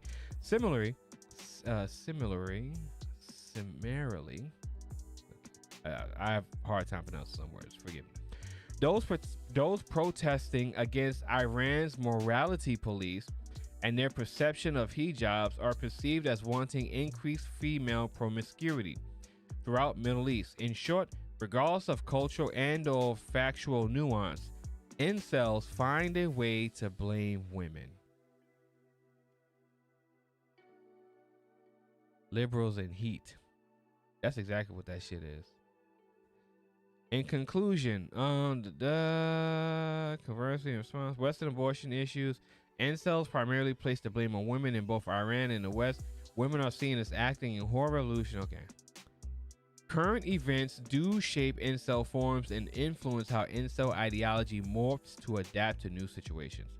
Terms like Islam maxing, Iran cell, and Muslim cell form as a response to situations like what is happening in Iran now. The evolution of the incel community is something to consider as global situations become more volatile in an increasingly divisive world. Incels exist in local communities and respond to global situations through forums, and their continued exposure to violent communication against women online normalizes structural and real violence. Normalization of violence diminishes the experiences of women who do experience it and ultimately dehumanizes women as subjects of violence. The Iranian protests and the government's response to them specifically also root seeds of favoring authoritarianism in incels' minds, with the rise of populism and more authoritarian leaders in the world, like Donald. There you go. We got him. It took 35 pages, y'all. It took 35 pages, but we got Orange Man Bad in the building. Finally, we got Orange Man Bad in the building. It took 35 pages, but we finally got to Orange Man Bad. We finally got to it. Donald Trump, Marine Le Pen, and Narendra Modi instilling support for these regime types has negative implications for the future of democracy. We're not talking about the manosphere anymore. We're talking about what the real reason why they're doing research about these fringe groups. Like I told you guys, when Twitter exposed Google and what they said in their leaked emails, and I'm gonna find a time and I'm gonna take all of this shit, I'm gonna wrap it up in a neat ball in a pre-recorded video. I'm gonna wrap it up in a neat ball so that you can see where we're going. All of this research, all of this data, all of these the connective tissue of the language and the framework of the narratives and the words that are used and the interconnectivity of all the different aspects of the manosphere culminates to one focus point. Orange Man is bad and he can never come back. And people like him can never be put in power ever again. I'm sorry, Diverting Hate. Your glowy is showing. There go the government. I was waiting for y'all. I was waiting for the government to show up in this report. We got 2 hits. There go. Diverting Hate. Your glowy is showing. All the way at the end is where they get to the meat and fucking potatoes of what this shit is about. That's what it's about. It's not about protecting women. Protecting women is a consolation prize. It's an extra. It's an extra. It's the icing on the cake. The cake is protecting democracy. And if you've been paying attention to how I've been expressing how powerful words and language is, protecting democracy is linked to the red pill. Protecting democracy is linked to conspiracy theories. Protecting democracy is linked to QAnon. Protecting democracy is linked to Donald Trump. Protecting democracy is linked to election conspiracy. Protecting democracy is linked now to incels.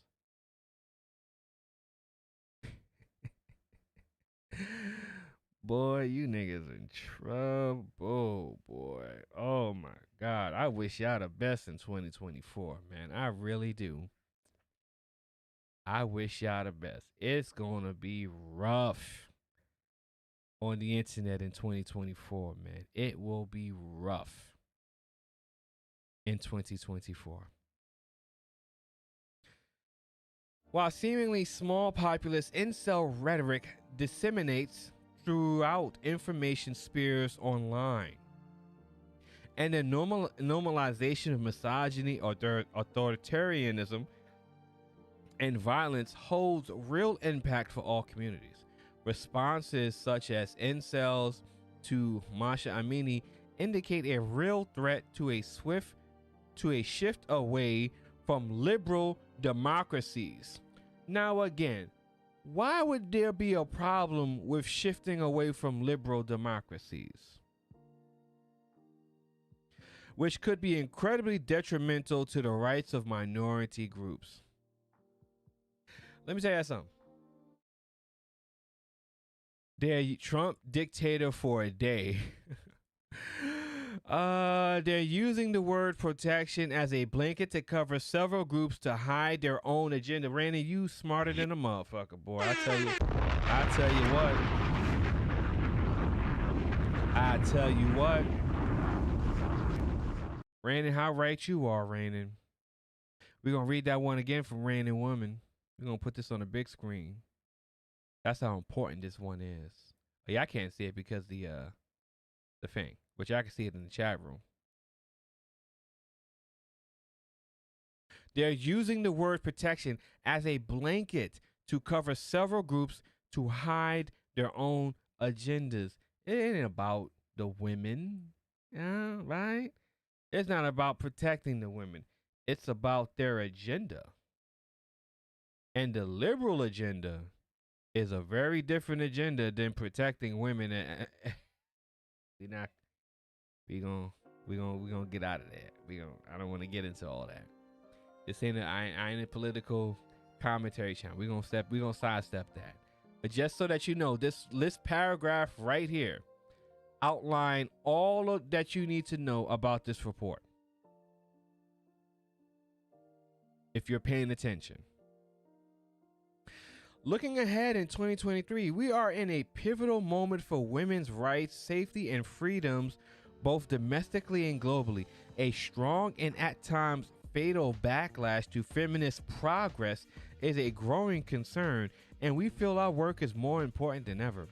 In 2023, our team is expanding our research across languages, platforms, groups, and ideologies within the Manosphere. We are developing effective targeting strategies and plan to execute intervention campaigns via digital marketing advertising. Our diversion campaigns will include partnering with academics, influencers, content creators. Y'all have to pay attention. Y'all have to pay attention. They also want to use the Manosphere will be a willingly scapegoat because they think their message is getting out. Our diversion campaigns will include partnering with academics, influencers, content creators, quote unquote, the agents that we speak of, the people who are there to change the narrative. Like I said when discussing the grant, don't be surprised when people pop up in spaces changing the language. They're doing that because they're paid. Hold on. They are paid to change the language. They are going to pay influencers and content creators and academics and community groups to change the narrative and change the language.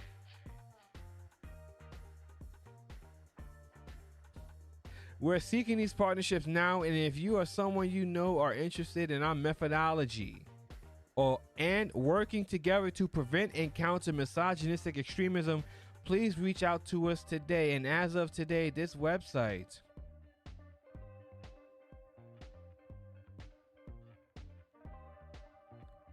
this is the Diverting Hate website. These are their supporters. Oh, featured in CNN. Misogynistic influencers are trending right now. Diffusing their message is a complex task. CNN, AJ Willingham, September 8th, 2022. There you go, Andrew Tate. Andrew Tate got kind of a no chin too. No hate conference. That's the guy.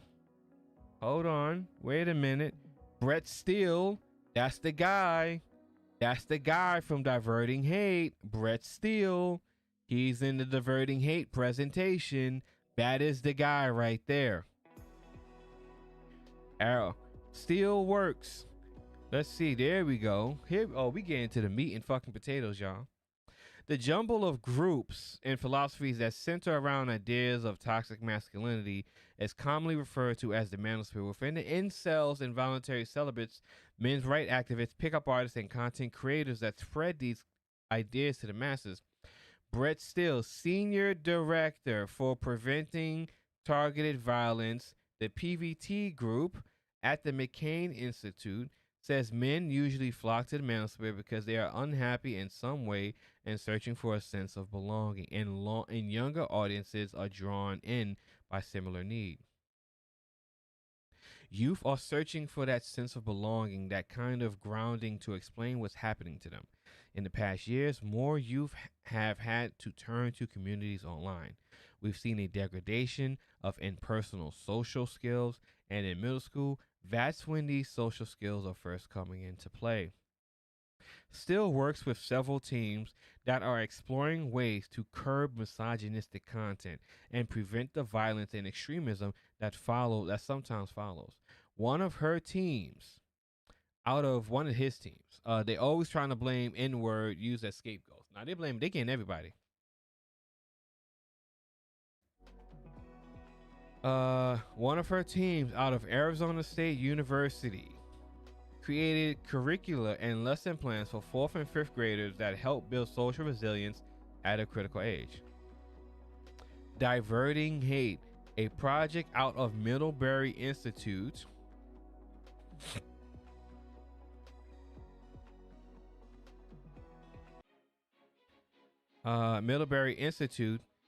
International Studies, Equity, and Justice maintains a database of terms used in the manosphere. By programming against those words, they can target ads towards people engaging in dangerous conversations and online public spaces.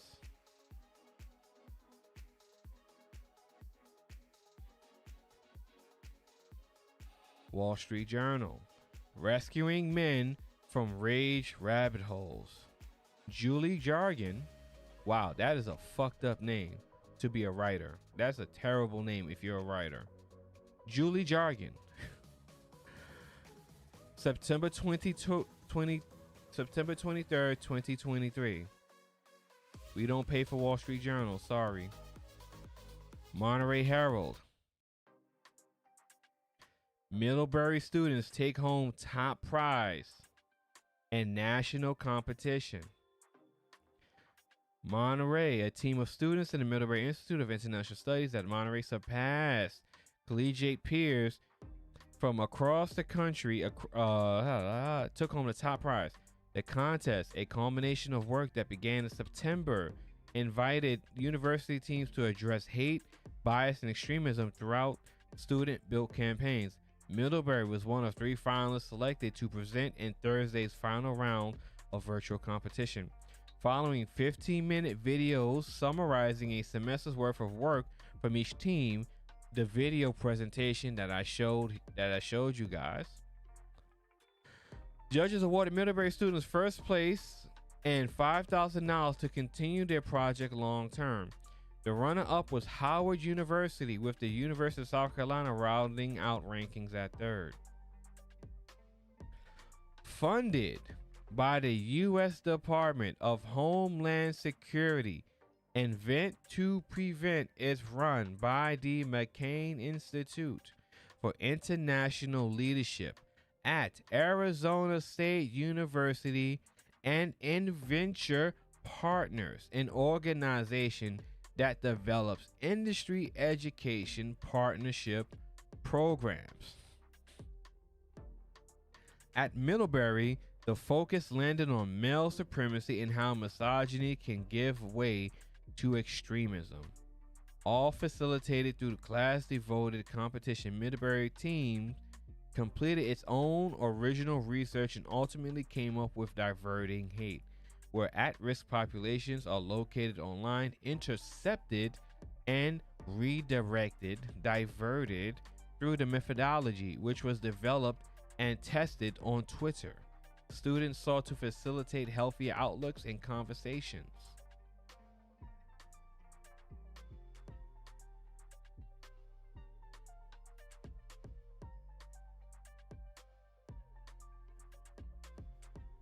Our team in credits. Here are the authors, the editors, and the references. And that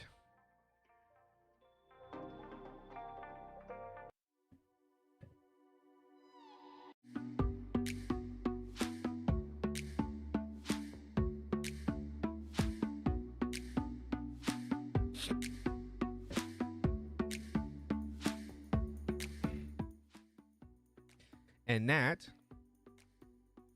is part 1 of the annual report on the Manosphere. This was their findings as of March 2023. April 2023. So this is their report as of April 2023. There's a subsequent report after this for September 2023 that culminates all of the rest of the year of information and data that they accrued. We just want to cut. I will go over that. I will follow up with that PDF, with that research report. Maybe not this week, but maybe this week, because I have to read through that one as well. I read through this one, was preparing myself to do this stream, to talk about this topic. To close out this aspect, to close this out, I honestly don't know what else to say, to be quite frank with you. I don't really know what else to say. I think the evidence is there. All of this is being laid out plain to bear. I have no idea what's coming for 2024 with social media, for these fringe groups, for this group, for the Manosphere. I don't know what's coming for 2024 for the Manosphere. This research started in 2022. No, this data collection started as far back as 2020. So this is an ongoing process right now with the Department of Homeland Security, FEMA, the Secret Service, government agencies. This is an ongoing operation, research, whatever you want to call it. The tools and the data that was shared with you here tonight are tools and data that are used on all social media platforms.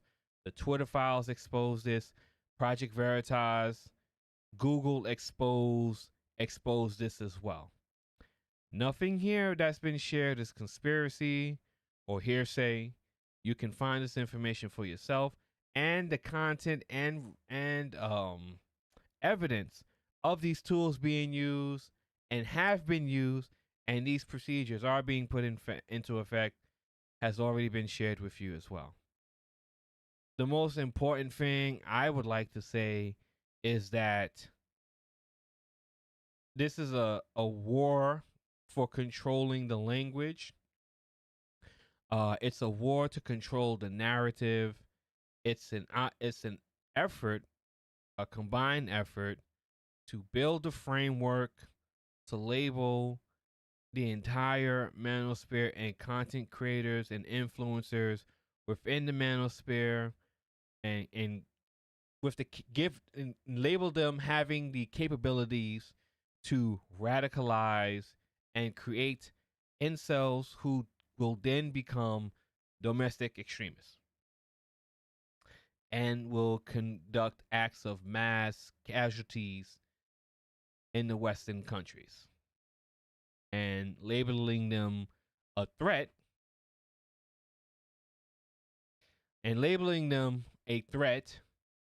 to national security. Where that takes us going forward, I have no idea. I don't like it. I don't like it at all. I think it's crazy, and I think it's a huge waste of tax dollars. And yes, do not forget, the election is coming up, and all of these fringe online communities are directly linked to getting Donald Trump in office in 2016. And as Google has stated, Facebook has stated, Twitter before Elon Musk took over has stated, they will use whatever they have in their disposal to not see another Donald Trump in office. They did it already in 2020, and they'll do it again, allegedly, in 2020. and they'll do it again in 2024. So if you're a content creator again, if you're a content creator and you make Manosphere content, take this as being put on notice that it's going to start getting very spicy for the Manosphere going into 2024. But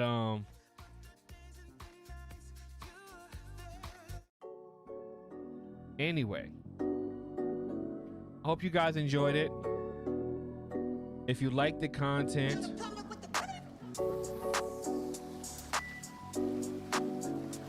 if you guys like the content, support the channel. Cash App down below. Sorry, I gotta plug in the monitor before it dies. Support the channel. Cash App down below. I will follow up with part 2, which is their September report. I haven't even looked at the September report, to be honest with you. So I don't know. I know Fresh and Fit, his name is in there. I'm glad you enjoyed it, Malika. I know Fresh and Fit is in there. Pearly Things is in there. Everyone hit the like button. We got 20 likes on the video. I appreciate that. I know in the second report, Pearly Things is mentioned in detail. Fresh and Fit is mentioned in detail. Andrew Tate is mentioned in detail, and it's more focused on the efforts of shutting down and recognizing the growth of the Manosphere content creators on social media. So support the channel if you like me doing content like this. I don't know how often I'm going to hit this type of content, but I do it as I'll come to it as much as I can. And if you guys liking it, I'll give you guys what you like. So next time, I'm the Technician. I'm out. Peace. I'm a big YouTuber.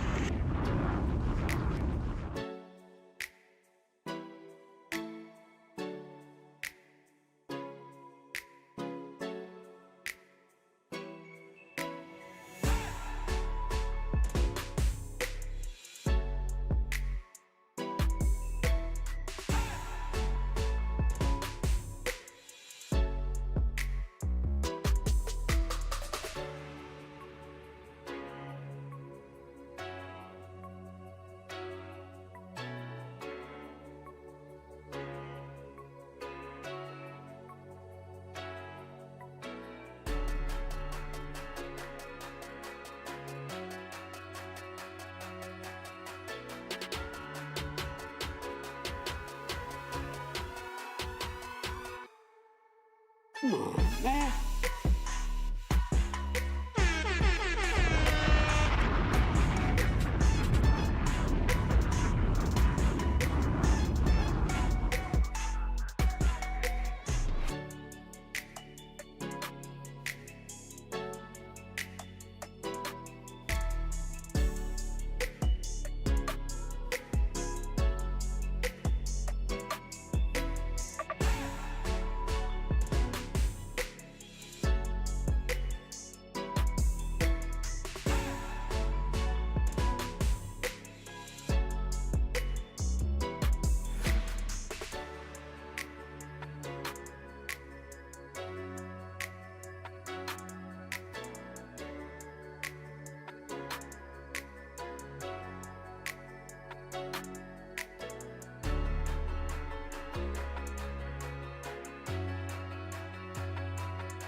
YouTuber.